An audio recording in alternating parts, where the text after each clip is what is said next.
the subways to flag problematic behavior. And as we saw last December, this cutting edge technology helped capture the suspect accused of gunning down United Healthcare boss Brian Thompson in broad daylight. All right, joining us now with more on how the technology is making cities smarter is Chris Desi, founder of Torque AI, an artificial intelligence marketing agency for small businesses. Chris, thanks for being with us. Thanks for having me. So we are in the AI world right now. It's not the future, it's now. It is absolutely here. And the reality is, a city like New York, we are just creating too much video. We need to help sift through it to make sense of it all. Well, look, New York City is at the bleeding edge of all of this. We are leading the charge. We are showing the infrastructure and the map for the rest of the world to follow, which is hugely exciting for us because the elegant manner with which we're doing this is AI plus sensors. So we're doing predictive references to infrastructure of bridges, traffic lights. We're helping commuters move faster. It's really quite a wonderful thing. Yeah. And when you're looking at the MTA right now, we do know that they're having cameras in there. They're adding more. And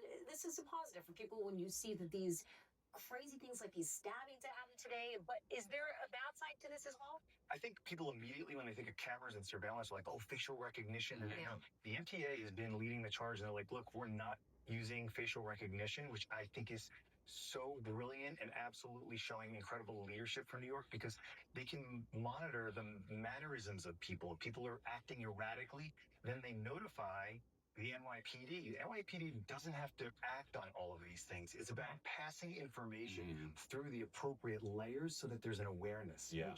It's Well, I mean, basically, it allows it to be a proactive thing where instead of we can track down the guy who killed the person, hopefully we can get there before they do it. Exactly. Right. And honestly, it's like Israeli soldiers didn't use incredible technology. They would go up to people and they'd ask a question, see their reaction, check out their body language.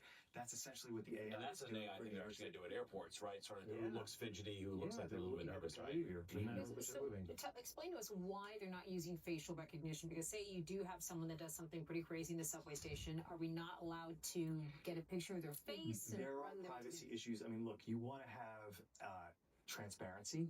You want to have equity so that every neighborhood is being monitored in the same way. You want to be able to train the data appropriately so the AI is intelligent. If you train the AI on previous data that might say this is a high crime area, look for these different faces, it's not going to be doing its job properly. So by virtue of removing the facial recognition and looking at what's happening in real time, as opposed to mapping it to previous content, it's going to work that much better. Right, not profiling people based on who they are, but what they do. You know, it's interesting. I think the cynic in me does worry, though. I think as a whole, our country has not done a great job. We've seen with social media, a lot of promises have been broken. So that's the concern for people with AI moving forward. We're lucky that we live in the tri-state area. New York City is leading the charge, and I think it's an absolutely incredible initiative in the manner with which they're doing it.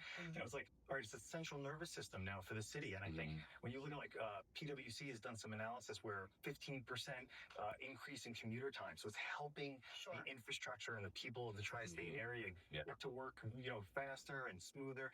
It's making sure that bridges, if they're breaking down, will get notified. We'll get that information before it actually breaks. It'll be like, okay, this happened beforehand, and then they was able to repair it. So when are they going to use it to manage their budget? I mean, that'd be a pretty big help for the I'm just saying, about that one. might help a little bit.